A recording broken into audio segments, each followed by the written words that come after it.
Now, Channel 3 early warning weather with meteorologist Mark Dixon. And first, we want to get to the crews are hard at work cleaning up from last night's severe weather. Parts of the state were under a tornado warning at one point. Boy, those skies were looking scary. Strong wind caused damage in the northeastern part of the state, including towns like Coventry, Ellington, and Vernon. Mark?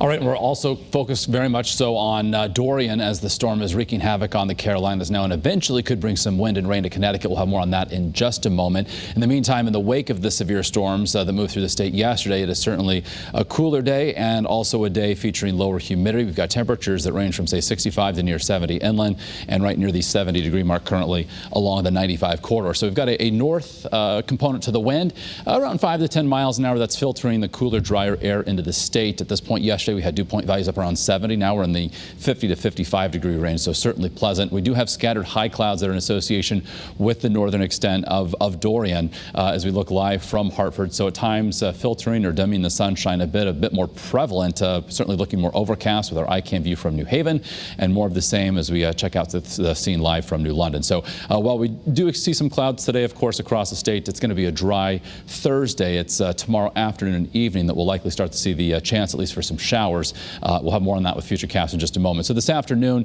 we'll say at least low 70s. Mid 70s may be tough given the extent of the cloud cover that we currently have. But again, we're scanning clear and dry with the state's only live Doppler radar that was certainly put to good use yesterday. Again, there's the northern extent of the cloud cover, even reaching, say, areas near the Mass Pike. So that is the very leading edge of Dorian, as the storm center is currently off the coast by just about 50 miles to the southeast of Charleston, South Carolina. So that's going to continue heading along the coast of the Carolinas and eventually pass offshore Friday night into early Saturday from us here in southern New England, but close enough to bring some rain and a little bit of a breeze. So you can see the eye wall there clearly, and these storms fluctuate. It was a Category 3 earlier in the day. It was downgraded to a 2 as of 11 a.m. and then by noon it was back to Category 3 strength with winds sustained at 115 miles an hour. So with tropical systems, we see this is fairly common, of course. The northeastern part, as they're making their way through, tornado watches posted with that threat for rotating storms to the northeast of the center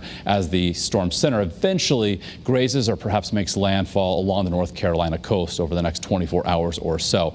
So here is the latest with Dorian as we look through this afternoon, this evening, again passing offshore from southern New England tomorrow night into early Saturday morning. And tracking the wind field here, the probability of seeing wind speeds above tropical storm strength. You can see that big blob of purple and red stays offshore, but notice the Cape and Islands, you get into those yellows indicating that we could see wind gusts there 40 to 60 miles an hour, perhaps some wind gusts here in southeastern Connecticut, 30 miles an hour, perhaps a little bit greater than that, but not enough wind to really do any sort of substantial damage. With regard to Atlantic-facing coastline, talking about large swells, as well as a concern for dangerous rip currents, as well as the high surf. Again, some wind and some rain, but not enough to create any sort of major issues for us. So Futurecast, as we look at the rest of today, showing the scattered cloud cover across southern New England, and then as we go into the day tomorrow, basically an overcast day, or more clouds than sun from when the sun rises in the morning through the afternoon. And notice the showers, some of those outer bands make a run at southeastern Connecticut by tomorrow evening. So our best chance for rain